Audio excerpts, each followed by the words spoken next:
bueno, continuamos. Verónica, sí, has levantado la mano, perdón. Vamos a dejar las instancias de preguntas, si las quieren colocar en el chat. Cuando finalicen las exposiciones, abrimos el espacio para poder ir respondiendo a las distintas preguntas. Bueno, ahora vamos a invitar a Luis Rodríguez Gil, que nos acompaña desde España. Realizó su doctorado en Ingeniería Informática en la Universidad de Deusto. Es un doctorado relacionado con laboratorios remotos. Obtuvo su máster en Seguridad de la Información y un doble título en Ingeniería Informática e Ingeniería en Organización Industrial en el 2013. Ha trabajado durante años en el campo de los laboratorios remotos y de la investigación en su área, y él actualmente está en Labs Lab, que ya lo mencionó Gustavo, y bueno, nos va a presentar la experiencia y cómo están trabajando desde Luis Rodríguez Gil, cofundador y CTO de Lapsland.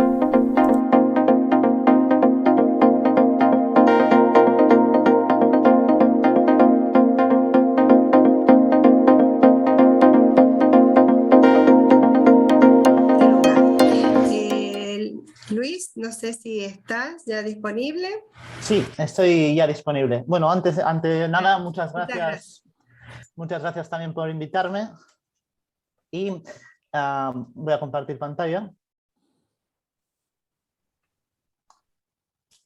Perfecto.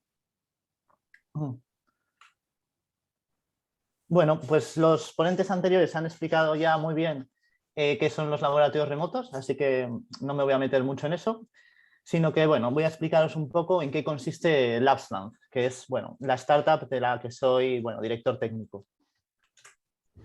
Bueno, al igual que los ponentes anteriores, en Lapsland creemos que para una educación tanto científica como técnica de calidad es crítico que los estudiantes puedan realizar prácticas con experimentos reales, con laboratorios reales y pues de una forma efectiva. El problema es que, como sabéis, para las universidades esto implica muchos costes, no solo de compra del equipamiento, sino también pues, de mantenimiento, de supervisión, etcétera. Y para los profesores muchísimas complicaciones, porque tienen que asegurarse de que todo funcione, preparar muy bien los laboratorios, llevar a todos los estudiantes al aula, en la educación a distancia directamente, asegurarse de una forma u otra que pueden acceder a equipamiento. Entonces, nuestro objetivo como empresa es principalmente hacer que todo esto sea más fácil. En general, pues utilizando la herramienta de los laboratorios remotos.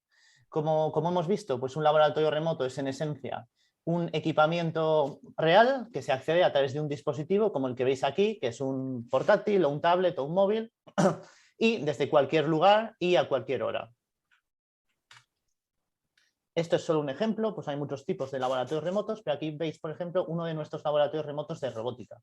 En este caso veis, de hecho, dos copias y veis que es hardware real, no es una simulación. Y bueno, tienes aquí una cámara, un robot y se controla a través de la interfaz web que se ve a la derecha. Voy a enseñaros, de hecho, rápidamente cómo funciona esto en la realidad. Y bueno, esta es nuestra plataforma. Como veis, tenemos muchos laboratorios diferentes, pero voy a enseñaros solo pues, unos pocos. Por supuesto, si tenéis curiosidad, os invito a que más tarde pues, echéis un vistazo a qué tipo de laboratorios pues, tenemos. Bueno, el estudiante entra, en este caso, en este laboratorio, en una plataforma de programación visual, aunque la parte interesante no es tanto esa, que tienen otras herramientas, sino el hecho de que una vez que el estudiante ha diseñado su programa, puede compilarlo y, una vez compilado, enviarlo a un robot real. Ahora se está localizando básicamente un robot que esté localizado en alguna parte del mundo y estamos accediendo a él. En este caso, bueno, puesto que conozco un poco esta instancia, estamos en un robot de la Universidad de Deusto en el norte de España. Pero como veremos luego, pues podríamos estar en robots diferentes perfectamente. Vale, tenemos aquí esto y bueno, podemos subir nuestro programa en el robot. Entonces, ahora si os fijáis, bueno, se está programando y pronto el robot empezará a ejecutar el programa, que en este caso es un ejemplo y es un sigue líneas.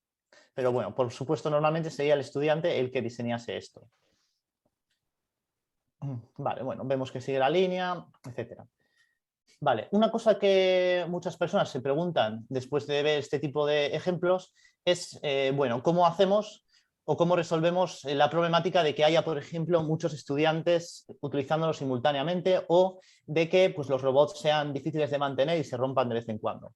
Bueno, como empresa, uno de nuestros objetivos principales es precisamente ese, el de proveer un servicio profesionalizado y que sea confiable. Entonces, lo que hacemos siempre es, con este tipo de laboratorios reales, asegurarnos de que estén replicados en varias instituciones del mundo y que haya, pues, en general, varias copias en cada una de ellas. Entonces, por ejemplo, el laboratorio que os acabo de enseñar no es uno de estos, porque justo el que he entrado por casualidad pues está en la Universidad de Deusto, pero aquí veis, por ejemplo, copias equivalentes en UFH, en Sudáfrica, en la Universidad Estatal a Distancia de Costa Rica, otras 2 copias, en University of Washington, 4 copias en Estados Unidos, y hay copias en otras universidades. Entonces, de este modo conseguimos pues, un objetivo doble. Por una parte, podemos soportar un número muy elevado de estudiantes al mismo tiempo, y por otra parte, si hay problemas con el hardware de un robot, que es algo pues, inevitable, no pasa nada porque el estudiante automáticamente se ha redirigido a un laboratorio que funcione,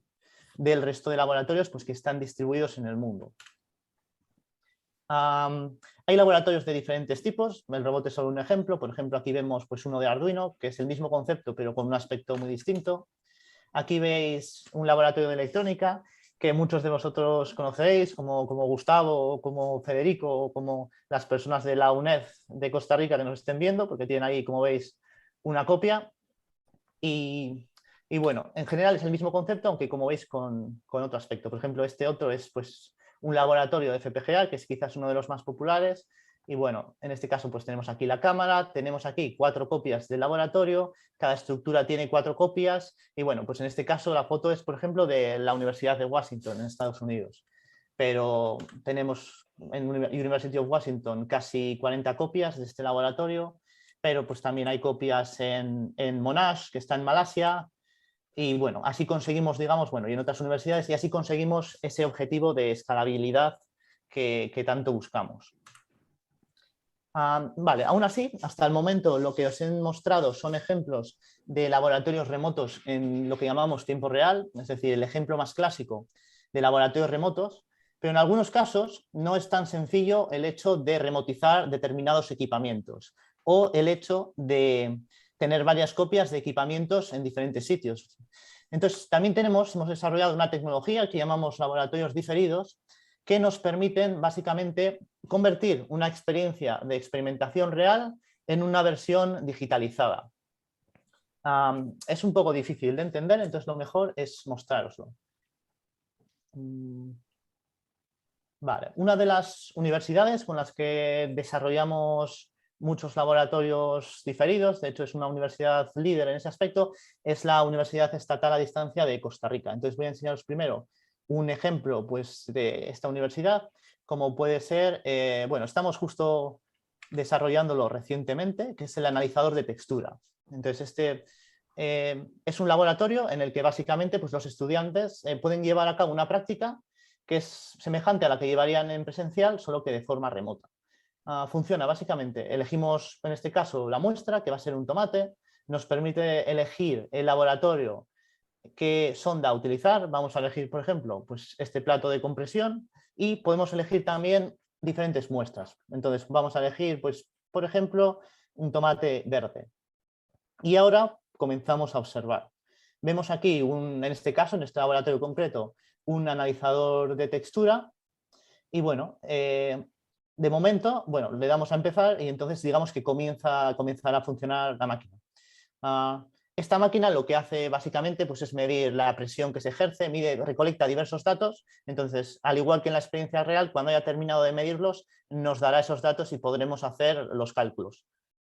Bueno, no sé si se ve muy bien, así sí que se ve mejor, pero bueno, se está poco a poco, digamos, ya veis que está bajando la sonda, bueno, ahora ha tocado el tomate, ha tomado las medidas así es como funciona, digamos, este laboratorio. Es bastante simple, pero también es simple, digamos, la práctica real. Lo difícil son los cálculos posteriores. Bueno, entonces podríamos descargarnos el Excel. Vale, la cuestión es que, bueno, veis que es semejante en concepto al laboratorio del robot que os he enseñado, solo que en este caso no está sucediendo en tiempo real, sino que esto está basado en un conjunto de datos y en un conjunto de vídeos y está reproduciendo pues, la experiencia del laboratorio. No es un laboratorio virtual porque, como veis, no está basado en una simulación, son datos reales, no hay una fórmula que se esté aplicando. No es tampoco un vídeo porque, como veis, es interactivo, es decir, podemos elegir entre diferentes opciones, recibimos diferentes cámaras, podemos recibir diferentes datos, entonces es una mezcla. Es lo que llamamos pues, un laboratorio diferido. Os voy a enseñar muy rápidamente algún otro ejemplo, solo para que, digamos, quede más claro, pero bueno, vale. Este, por ejemplo, es también un laboratorio interesante. Estamos desarrollándolo con la Universidad de Salento, en Italia, y en este caso, pues lo que controlamos es una bomba centrífuga. Podemos elegir diferentes configuraciones para la bomba, vamos a configurarla en serie. Bueno, aquí en este caso, por ejemplo, el estudiante tiene primero que determinar cómo conectarla en serie, entonces si no elegimos bien cómo colocar la bomba no podremos proseguir. Yo os sé que es así en concreto, tenemos que abrir estas dos válvulas para que funcione, entonces bueno, las he abierto y ahora ya podemos empezar lo que es el experimento en sí. Vemos pues, las diferentes cámaras de nuevo, podemos tomar medidas, podemos interactuar con el laboratorio, es decir, pues reducir el caudal, aumentar el caudal y bueno, normalmente pues seguiremos un guión de prácticas pues, que nos exigirá pues, ir anotando ciertos datos y luego pues, hacer cálculos. Pero funciona básicamente pues, como funcionaría un poco el laboratorio en presencial. Y bueno, solo para enseñaros que esto es aplicable a diferentes ámbitos, os voy a enseñar también un laboratorio de química muy rápidamente, que es en este caso de nuevo un laboratorio de la UNED de Costa Rica. Y bueno, en este caso es para realizar una práctica muy común tanto en colegios como en asignaturas introductorias de universidad, que consiste pues, en averiguar la concentración de una disolución desconocida a partir de una disolución conocida, que es lo que llaman el titrant, el titulante. Entonces, bueno, podemos elegir entre diversas disoluciones y comenzar el experimento con las disoluciones que hemos elegido. Vemos aquí, bueno, un sensor de pH, vemos que está ya configurado el laboratorio y de nuevo pues tenemos que actuar sobre él. En este caso, básicamente tenemos que verter titulantes sobre la incógnita hasta que pues llegue a un punto de equilibrio, que cambie esto de color y bueno, eso es el estudiante el que debe saber cuándo tiene que dejar de echar gotas y cuándo tiene que empezar a hacer los cálculos. Pero bueno, básicamente pues ya nos hacemos un poco a la idea de cómo funciona.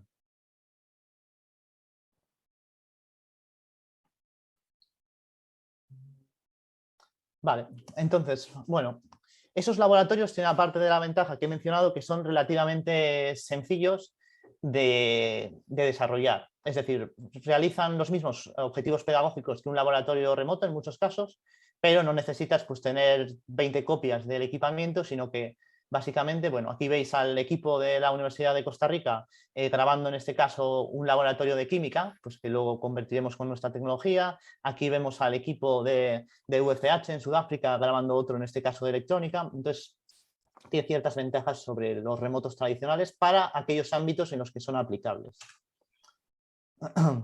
Bueno, otro detalle que suele ser relevante es dónde se integran en clase este tipo de laboratorios, tanto los remotos tradicionales como los diferidos. Bueno, esto digamos que ya han hablado también algunos ponentes anteriores, pero básicamente los laboratorios remotos no pretenden como tal sustituir a los laboratorios presenciales, sino que pretenden ser una herramienta más en, digamos, el conjunto de herramientas que tienen los profesores para proporcionar la educación que buscan. En este caso, bueno, vemos, por ejemplo, pues que tenemos un montón de alumnos que utilizan FPGA desde clase. En este caso, de hecho, también en University of Washington o aquí, que es la Universidad Pública de Navarra, no lo utilizan desde clase porque no tengan un laboratorio, sino que en este caso pues lo utilizan desde clase porque es más eficiente. Entran al laboratorio y directamente, digamos que en unos segundos, como habéis visto en mis demostraciones, estamos ya con el laboratorio. No tenemos que conectar cables, no tenemos que mover a los estudiantes a un aula, no tenemos que preocuparnos de que haya cables desconectados. porque digamos que en unos segundos podemos ya estar experimentando. En otras ocasiones, en otras universidades, pues preferirán primero ir al laboratorio para que los estudiantes aprendan a tocar físicamente, digamos, el hardware, para que aprendan a conectar los cables, por así decirlo, y una vez que eso ya deja de aportar valor, porque bueno, conectando cables pues es útil durante X tiempo, luego pasan al remoto. Normalmente, bueno, tenemos en nuestra red universidades que no tienen hardware, que simplemente se suscriben, y tenemos universidades como las que he ido mencionando que aportan laboratorios a la red. De hecho, en este momento, pues, de ese último grupo, trabajamos más o menos con unas 27 universidades en 14 países diferentes y bueno, estamos siempre intentando incrementar el número de laboratorios y el número de universidades que colaboran con nosotros. Por supuesto, luego tenemos muchas más que simplemente usan laboratorios y que no aportan, digamos, laboratorios, sino que se suscriben. Bueno, hasta hace poco un aspecto reseñable es que los laboratorios remotos se utilizaban sobre todo en un ámbito de investigación o en universidades, digamos, expertas en laboratorios remotos. Pero un aspecto positivo de los últimos tiempos es que los laboratorios remotos se están empezando a popularizar. De hecho, nosotros como empresa y por supuesto otra gente que también se dedica a los laboratorios remotos, hemos ganado en los últimos tiempos diversos premios de impacto. En parte pues por digamos, la utilidad que esto ha tenido durante la pandemia, pero también por la utilidad que se espera que este tipo de tecnologías tenga en el futuro. De hecho, un aspecto reseñable es que incluso recientemente el presidente de España, en este caso, pues mencionó a nuestra empresa, a Lapsland, y mencionó los laboratorios remotos en general en una de sus charlas.